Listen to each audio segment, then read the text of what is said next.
Bonjour, bonjour les loulous, bonjour les papas et les mamans. Euh, Avant de commencer l'aide aux devoirs pour nos enfants, d'abord je voudrais bien vous répéter que je ne suis pas formatrice de métier. Je fais vraiment ça pour aider ma fille.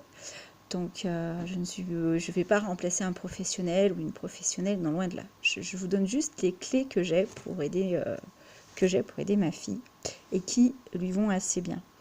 Alors, il m'a fallu du temps pour comprendre qu'une demi-heure de travail pour un enfant, ça suffit. Et pour nos enfants à problème, et la demi-heure va très très vite. Alors, allez, on arrive à aller jusqu'à 3/4 d'heure.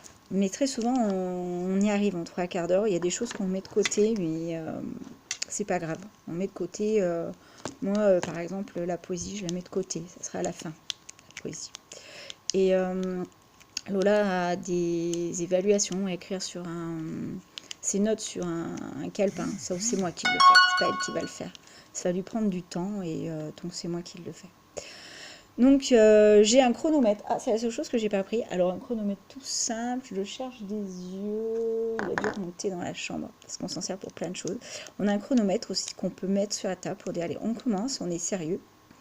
Mais je voulais vous montrer ce dont je me sers d'abord pour l'aider. Donc j'ai créé des grandes planches comme ça. C'est du bois, hein, c'est super fin en bois. Et au-dessus, on a collé du papier Velleda blanc, tableau blanc.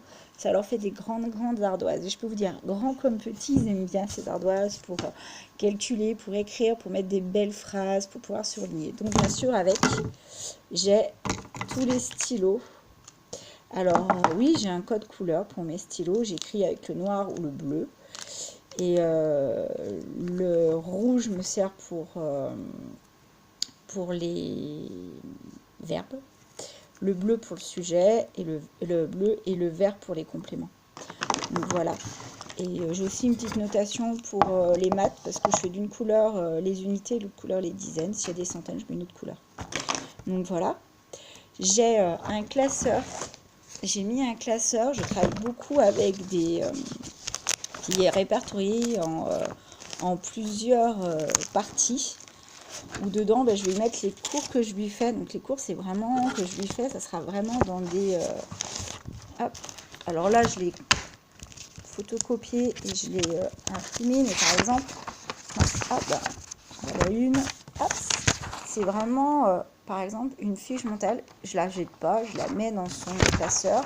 Elle la retrouvera quand on en aura besoin, quand elle se rappellera plus ou qu'elle voudra faire un exercice. Donc les exercices du moment, elles sont dans son cahier d'école. Parce que avec la maîtresse, on était d'accord pour que les leçons, je les transfère en 10. Enfin, un transfert au moins pour qu'elle les comprenne et que je les amène à l'école pour faire ces exercices. Donc voilà, c'est des parties. Je travaille beaucoup avec les pochettes transparentes. Parce que l'avantage des pochettes transparentes, c'est qu'on peut aussi écrire avec des Velleda dedans. Donc c'est pratique, on peut sortir, par exemple, sur Internet, on trouve un exercice qui est bien, que vous ne trouvez pas ailleurs, vous le mettez dans la pochette, elle peut refaire cet exercice plusieurs fois.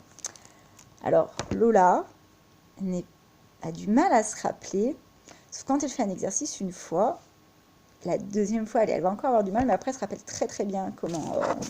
Donc c'est plus facile, du coup, à passer sur des sites internet interactifs pour trouver. Donc j'ai ces deux papiers.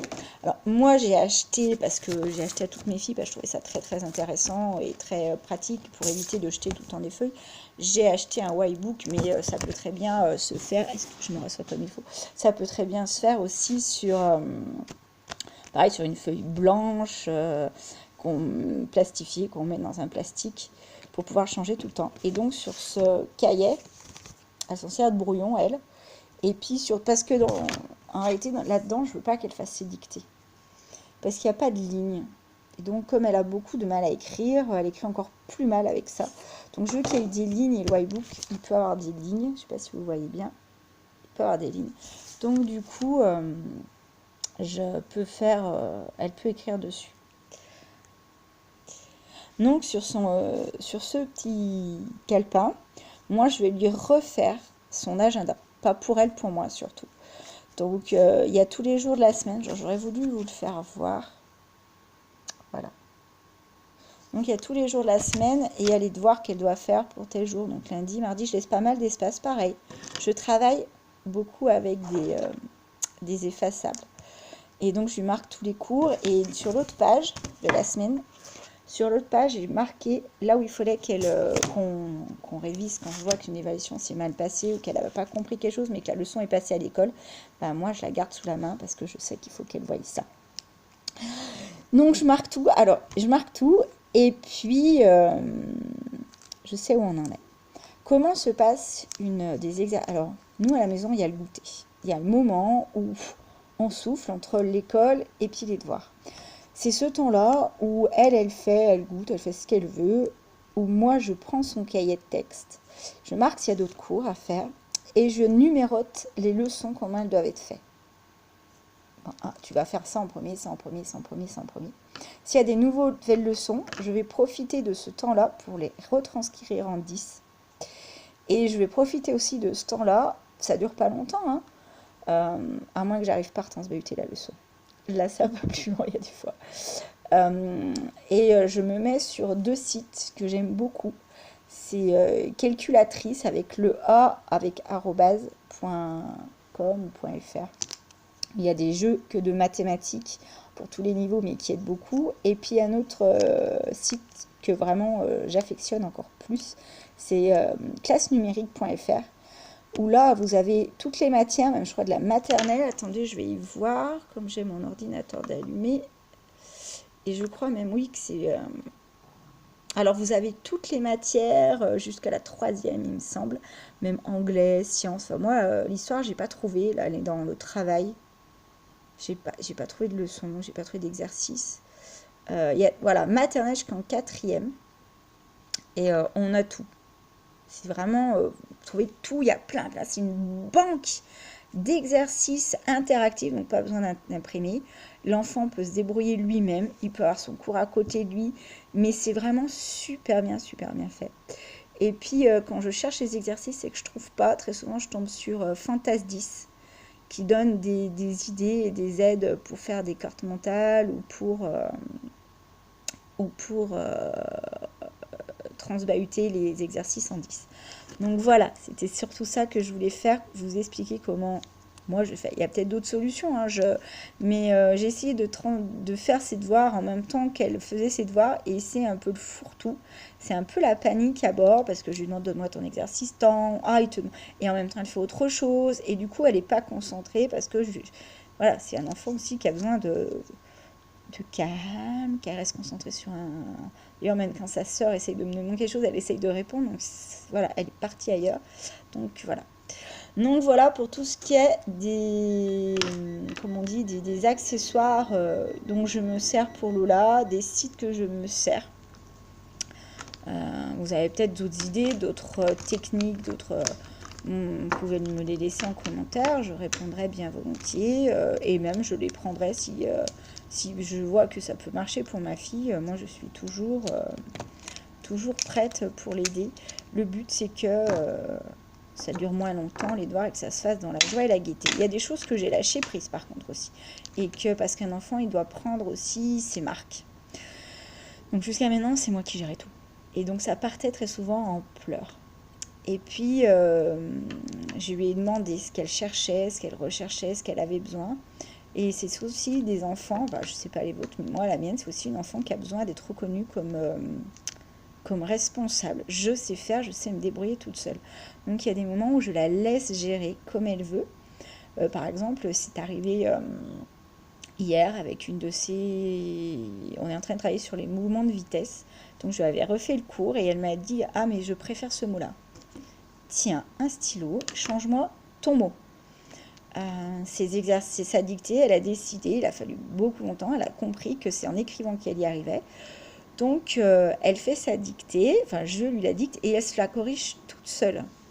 Et elle gère elle-même, et ça se passe beaucoup mieux. Alors bien sûr, on cherche ensemble des petits trucs, mais très souvent, elle aussi, c'est là où on reparlera des dictées, comment on les fait.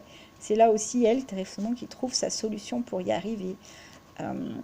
Leur donner aussi de la valeur et de la fierté d'eux-mêmes d'avoir trouvé comment y arriver. Ça aussi, c'est important.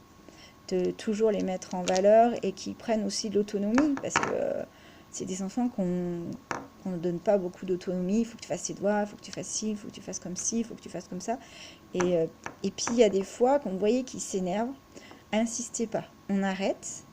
Et puis, enfin, moi, j'arrête en tout cas. On arrête. Et puis, c'est pas grave.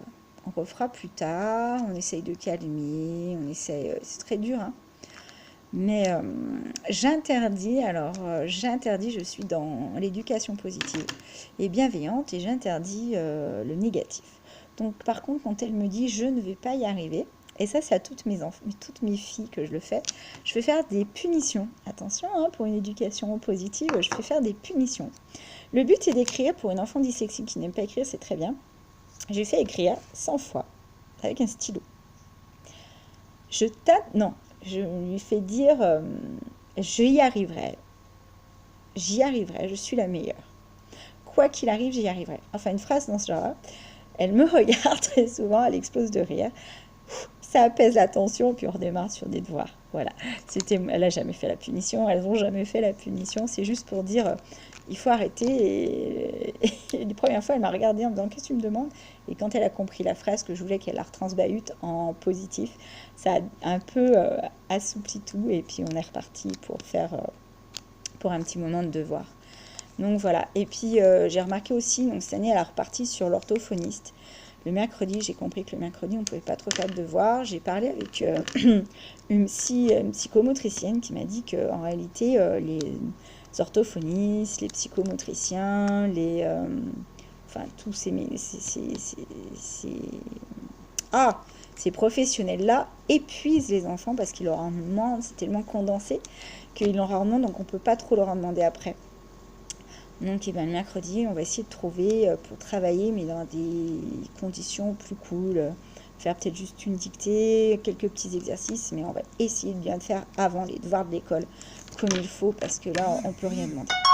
Donc voilà, je vous remercie bien pour mon écoute. Et puis on va commencer à rentrer dans le vif du sujet, comment aider nos enfants. Salut les loulous, salut les papas et les mamans. Et puis les enfants, si vous n'avez pas compris, vous me redemandez, hein.